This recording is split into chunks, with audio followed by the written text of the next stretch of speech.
Good morning, guys. My name is Christian, aka ProfZet from South Florida. I've been selling on eBay and TCGplayer for maybe 2 years now. Got back into Pokemon in 2018. My mom sent me some for Christmas and got me hooked again, and I was ripping a lot of Evolutions and Crimson Invasion, Burning Shadows. I started watching Pokemon in the 90s and was watching it, getting ready for school every morning. It was huge in my elementary school. I didn't have a lot of cards. I kind of went to the card shop and they didn't have any booster packs or anything in stock. It was all sold out.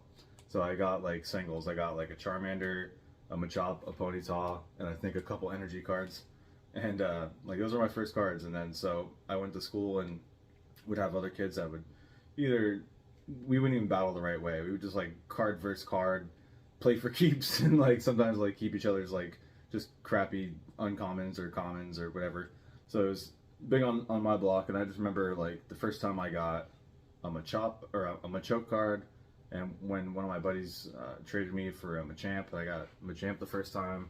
I traded a Mewtwo with like a mustard stain on it for like a bent in half Charizard, and I finally just sold that Charizard. I had like two damaged Charizard. One was like a base set 2 from like it was like my brother's from forever ago. And I had acquired like a bunch of his cards and stuff like that he didn't play with anymore. And so some of that stuff, once COVID happened, I just started to get rid of like some of the messed up Charizards. So I wanted to get some more mint ones in my like collection. Like I still have, it's hard to break the personal collection to some cards. So I still want to keep my base set. So this is my base set ones. There's like maybe 5 to 7 of them that I've filled in since, but most of them are all from my childhood, and ones that I collected just through daycares or school or buying packs, which really wasn't a lot back then. My grandma went on garage sales all the time and scooped up cards for me, and I kept them all in binders for years and years and years. And then in 2018 or 2020 in COVID time, I was doing a lot of research to starting a business and never jumped into getting an LLC or anything like that. I just kind of just do everything low key, and not a lot of overhead. I did pretty good the first year and did like OnePiece was a lot easier than Pokemon for me to start like on like Whatnot and stuff the first year. There wasn't a lot of people selling OnePiece, and it was getting starting to get pretty hype. Like I was just pre-ordering for each set, or just kind of finding boxes like where I could. I got lucky and found like a box for myself, like the first one, just at a card shop. Like I went and somebody told me that there was another card shop that had one box left, and I went there, got it, and I pulled a Zoro. I have Zoro here. I have the Zoro leader, and then I got the Trafalgar Law alt art. So for like the first box of One Piece I opened, it was insane. But I still sell a lot of TCGplayer is mostly One Piece. I have like 5,000 singles for One Piece in there from set 1, and sold off a lot now. It's still mostly both. I still have a bunch of rares and some of the newer stuff. I haven't really ripped a lot of 06 to 08 yet for those sets. And then Pokemon, I guess this is all my sealed stuff. I was trying to keep one of everything. I have my little setup over here that I use for Whatnot. I built some stands to display cards on. Those are kendamas in the back. That's a whole nother world. But I recently did a lot of work and went through all my bulk Pokemon and separated everything. Everything was in like the storage boxes down here, and I just finally went through all the singles and put everything out into their stuff, and I'll eventually move all this over to TCGplayer, but there's already so much I have on there for One Piece. I just haven't really got into adding all the Pokemon stuff over. Got some sealed stuff, not a whole lot. I was picking up Hidden Fates a while ago. This is probably the last box I have left. I ripped like 1 or 2 other ones for like Whatnot, and like I really like couldn't even like move the packs. Like it was pretty tough. I was opening like a lot of sealed, but it's just hard to sell in there unless you're consistent and people can trust you and stuff. So it's to have 100% on eBay and TCGplayer and Whatnot. And almost at 1,000 sales now, but still just, you know, I'm kind of slow and just taking my time. And I have so many old cards I want to get, you know, graded and stuff, because I just feel like that's the end game. Like, I've held on to them for this long. I feel like a lot of them are really mint, and like I just, you know, want to just get them graded. I feel like I made it to make it this far, and then just to sell most of them, which I did, and I did like probably like $400 in giveaways on whatnot, just to bring people in and get just more followers and stuff, which is like, you know, totally cool. But I ended up doing a lot better just on eBay. Plus, I'm not that comfortable being on camera. I DJ'd in high school for like 3 or 4 years, so my voice and talking, you know, to people isn't, you know, too bad. But still, being on camera is a little uncomfortable. But usually I'm on camera to do just tricks with my ball and cups from Japan. But so yeah, do all the stuff on TCG Player. My shipping, I take pride in my shipping and, you know, customer service and stuff. And if anybody usually has an issue, it's just instant refund, just send it back, like, take the L, not a problem. Somebody buys a card, team bag, cardboard if it's, you know, going into a bubble mailer. If not, a top loader in a team bag is just fine, in an envelope. I haven't had any issues, you know, with hundreds of cards being sold now. I usually personally sign something for people to thank them. Throw in some stickers if I can. I gotta re-up on some more OnePiece stickers and some more Pokemon stuff. And then that's it. And I'll just tape that in an envelope. It's usually 1 ounce for like up to like 3 cards. And then something like that. And then so you just weigh everything else out. If it's over 1 ounce, make sure you get the additional ounce stamps and not the regular stamps. Yeah, so yeah, for me it's like little school buses, and those are the additional ounce, but they're a little bit cheaper than buying regular 1 ounce stamps. So, and for shipping 1,000 orders, or almost 1,000 orders now, I'm probably like at 920 or something like that. I've had probably 3 things so far that the post office has kind of rejected that's come back. And a lot of times early on it was because the package or the envelope was too rigid because of cardboard. So I stopped using cardboard in my envelope orders. So I only use cardboard in bubble mailers now. But I haven't had any issues. Like, I keep 1 top loader. Any other cards, they go, if they have like 5 cards, like I won't do any more than like 8 in like one thing. But you can do like 2 stacks of 8 cards with like a top loader on each side to protect them. You really don't even need a top loader on both sides. I fold like a piece of packing paper or a printing paper, and like this, and I'll put that in there, and that's just a little bit extra to protect the cards. And, you know, they're usually just the cheap cards for, you know, building a deck anyway. Like, anything expensive goes in the better protection, but the cheap ones are good to kind of, you can do like 8, tape them together, put them in an envelope, and then 16 cards in an envelope for what is it, 60 cents or 67 cents a stamp or something like that, plus 24 for the 1 ounce stamp.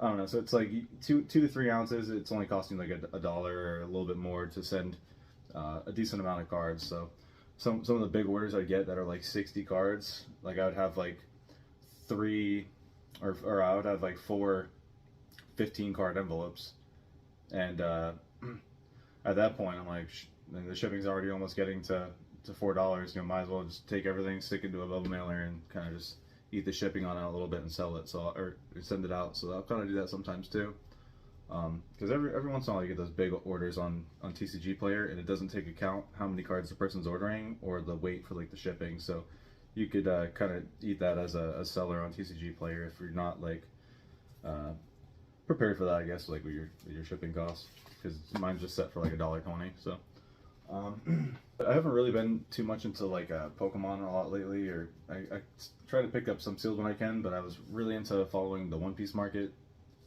and I was kind of following it pretty hard for like the first like year and a half, and I played the game myself up until like about like set 3, and I still like watch it, and I did the like I watched like gameplay of it, and still watch like some of the new deck builds. And I went to the Treasure Cup in Miami, and that was like my first like big TCG event, and I was, you know, played for 9 hours.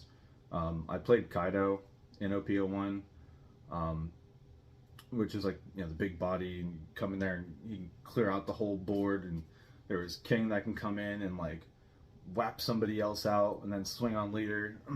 I don't know, I can't remember exactly, but like purple was fun. But I switched to Luffy for the treasure cup, and then went like 3-6. But a lot of the matches were pretty close, like for my first event. So I felt like it, a couple matches, if I was a little bit cleaner, didn't have like so many like just little mess ups or kind of misplays, I could have did pretty good. So I don't know, it kind of gives me a little too much anxiety, and I think too much about like playing. You don't really get to play that much. I think more about trying to learn the decks and learn what I'm doing before I play. So I kind of spend too much thinking about it. But more of my time I'm kind of just watching the market and watching cards go up and down and stuff, and kind of seeing what's going to be good for like the next sets. And I still have my eye on like Pokemon stuff, but Pokemon I haven't really been watching too much, but would like to get back in and start picking up some just good singles and stuff, and just building up just more of a collection of some of the alternate arts before the sets get too old and I forget or whatever. So trying to get more active with posting content and building up my Instagram. I've had my Instagram for a while. It was before just old shiny hunting and stuff, because I shiny hunt a lot on Pokemon Go, and on some of the Switch games. I didn't play Scarlet a lot, but I played a lot of Legends Arceus and Sword and Shield.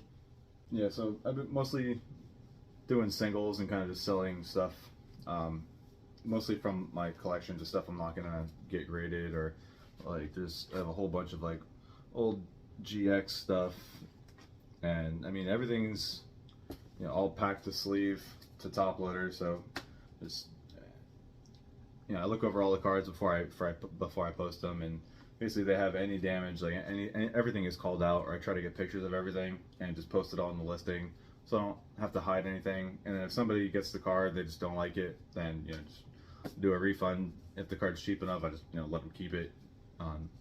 But it hasn't really happened too much. Like I think I had an old Misty's Golduck, and I thought the card was beautiful. I sent it out, and they weren't happy with it, and I was more than happy to take it back. Just reposted it, and it sold again, and the next person that bought it was totally happy with it. So show you guys some of my Pokemon stuff. I have some old stuff, some new stuff, some Evolving Skies. I wish I would have saved some sealed. Traded one of my buddies and bought like a Sabrina's Gengar off him. So I made some other pickups. I got the Raichu too. I think that's the reverse holo with the Pokeball on it. I have some old EXs.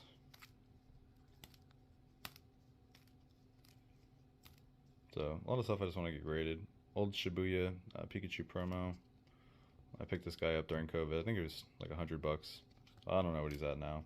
There's probably a lot of pickups I did during COVID that just weren't the best, because everything was kind of already inflated. This guy's an old one I've had for a long time, so I love this Blaine's Arcanine. And then I have another Giovanni's Nidoking too that I love, but whole bunch of random stuff. Not really random, I guess I'll just... What else do we have that's old? There's some random promos. Old Kangaskhan, Holo Dark Crobat, Weezing's plain, or non-holo. I love this Alakazam. I think that was Unbroken Bonds. Something. There is probably can't even see it through here. There's like a tiny little crease in the bottom of this guy. So unfortunate, because I know these guys are pretty pricey.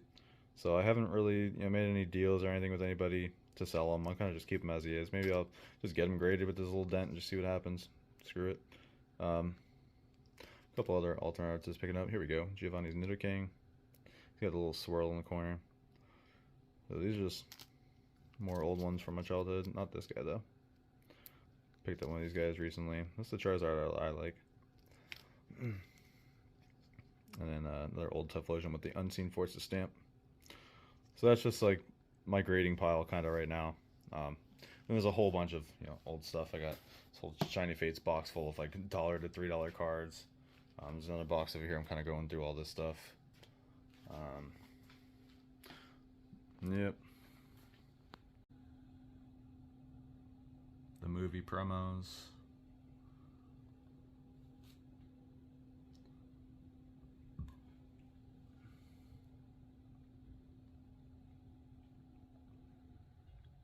I'd say most of them are probably PSA 7. Maybe some could pull an 8, maybe some could pull a 9. Some of them have some edge wear. Like, I kind of want to replace most of the damaged ones in my collection, but I don't know. This was kind of just an introduction to put myself out there and just what I do and Professor Zets. So I made a couple little logos too. I have like a Buzzwole logo I made, and then like a OnePiece style one that I just use for like eBay and whatnot. And Pokemon is something I do that brings me, and OnePiece brings me just nostalgia and kind of peace. Like I love just sitting at my desk and just watching the market and just checking out cards and just buying cards. And it's like I love that it's a hobby where you can you get to buy stuff, and then your value gets to stay in it for the most part, unless you know, something crashes or whatever. But as long as you're buying sealed or buying stuff within like retail, you know, a lot of times stuff goes up. So it's a good hobby, especially for like I have a son. He's 4 years old, so Pokemon's gonna be like great for him to get into. I think, to learn the value of like money and taking care of things. So he's already like pretty good about like, coming over. He doesn't really touch my cards or anything like that. If he does, he knows I'm like selling them to people, or I kind of like tell him what I'm doing, and I kind of like take him with me to the post office, and he'll go with me to drop off some orders. So it's just good. My son gets to learn some of this stuff too as he gets older, so he gets to see some of the hustle. So if you guys are doing something too, or have any business ideas, go out and do it. Like, I mean, here I don't have a lot of overhead. I'm kind of just doing my main gig and trying to build this up on the side. And I'm a single dad right now, and it's a little tough. I have a lot on my plate. My job is crazy as it is, and I used to bartend for like 10 years, from 2006 to 2018, and I stopped like bartending like just before COVID. So I was bartending for the Panthers. I know many card people probably aren't sports fans either, but I'm all over the place. I like hockey, OnePiece, kendama, disc golf, skateboarding. I do so many hobbies, and I just I have a couple of things that like are my main things, or a couple of things I do like to relax. And this is kind of a business where I can relax and kind of just do some stuff on the side and whatever. And I like sending people out like orders. I'll write like little special notes or tell people about old cards or little stories that they have on the cards. I'll send them out.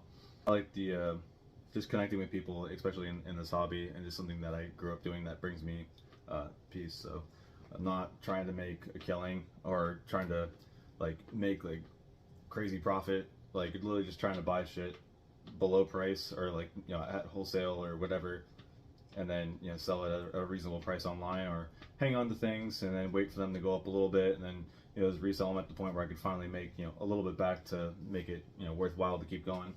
A lot of times messing with the singles, and I sit there for hours a night sometimes organizing singles and posting them, and that's fine. I know people need them for the decks, and I know they're just gonna be sitting in a pile anyway. So I didn't have a crazy amount, so I posted the 5,000 I have, and when things go through, I kind of just every day I check my orders and make sure I get everything out. I think I have like 1 to 2 day handling time. It's usually within 1 day if I see it, unless it's like the weekend or like a Friday.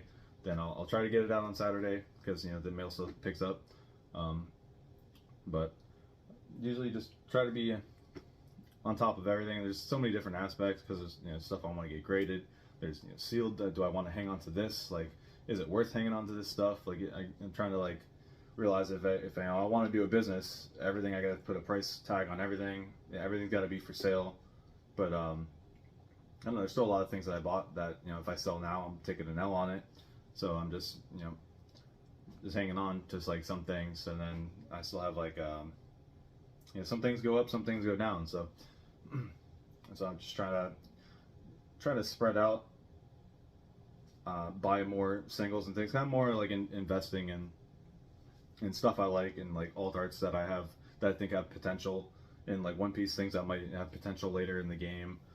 And I just built up like at least try to get 4 of each card for myself, because I personally played, and then everything else after that I was putting into like the reselling or my store. So I got this base set pack from eBay from 2018.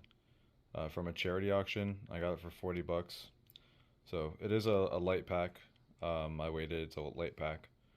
So I have that, and I'm just still sitting on that. I just collect that one. And then I have a 10 Charizard. I can't remember how many ETBs I opened. Probably like maybe 4 or 5 ETBs. And then I had like a couple left that I didn't really want to rip, and luckily I got it like on the next one before I had like 1 or 2 left that I can like hang on to. So, and then I have 2003 EX Dragon Charizard. This one came out as an 8. So this is from my childhood collection. Probably did another yard sale find from Grandma, so nice W, Grandma. But so I got these graded in like 2018, and still just sitting on them. I think this was up to like 600 at one point, and it's probably like around 3 now.